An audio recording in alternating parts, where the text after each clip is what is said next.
Welcome back. A North Carolina man survived the terrorist attacks of September 11th and a mass shooting in Las Vegas. And only 20 years ago, Mike Dempsey was inside World Trade Center 5 when the first plane came crashing down into Tower 1. Then in 2017, he was outside the Mandalay Bay Resort in Las Vegas when a gunman fired on a crowd of concertgoers. Well, the man who survived that tragedy, and both of them, Mike Dempsey, he's joining us now ahead of the 20th anniversary of the 9/11 attacks. Mike, great to see you this morning. Listen, in 2001, you and your wife worked in the World Trade Center complex. Fortunately, that day she was late for work, but you didn't know that.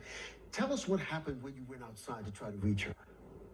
A lot of confusion. I was in the World Trade Center mall, and the mall was a pretty big part of that 16 acres. When I went into the one World Trade Center lobby to look for her, she was working with Marsh McLennan. She would have been on the 100th floor of Tower 1.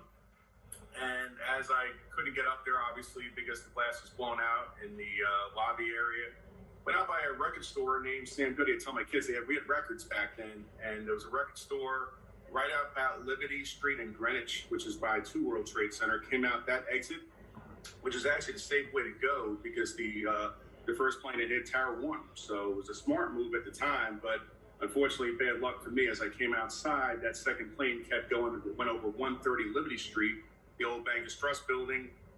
I was right under it, got trampled, and woke up. I don't remember really waking up, to be quite honest, in City Hall Park, where I was found, and I was taken to NYU downtown Beekman, where I was hospitalized. That's how that whole transpired on September 11th. Yeah, and it was 14 hours before you realized that your wife was in fact safe. Now, we mentioned that you survived 2 tragedies, 9/11, the Vegas shooting. You know, when you think about that, what goes through your mind? Well, that's why we're doing Zoom. I can't be in the same studio as you because you're probably afraid of me. I'm kidding. But no, I think, obviously, I believe I'm blessed for many reasons to have been part. The reason I was in Vegas was coincidentally to film my friend's TV show called Tanked. Happened to be there. I was going to a charity golf outing the next day for Scott Baio and happened to be in the wrong place at the wrong time again. Thankfully, I wasn't at the concert, so I consider that more the level 2 trauma of being in the vicinity where the shots were fired, hearing it, but not actually being shot at. 9/11 for me was level 1 trauma. So PTSD, you have level 1, level 2. Yeah.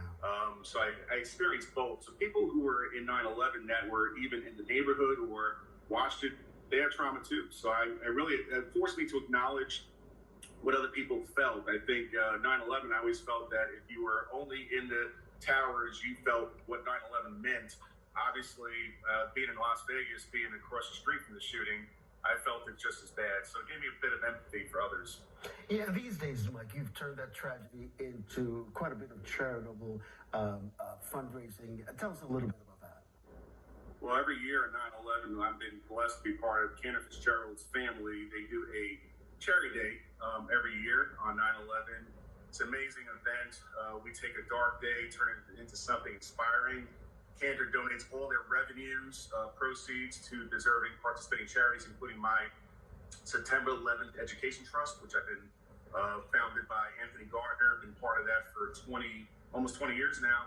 And as you can see by the pictures, we have a lot of great guys that come out to help, inspire, lift us up in our time of need. And by the time the day is over, we're back to the memorial process and grieving. But it's a very inspiring day, raising a lot of money, $170 million over the last 15 plus years. We're doing it again Friday, spending some time tomorrow at the Firehouse, Engine 40, Ladder 35. That's what 9/11's about every year for me, going back and doing charity events.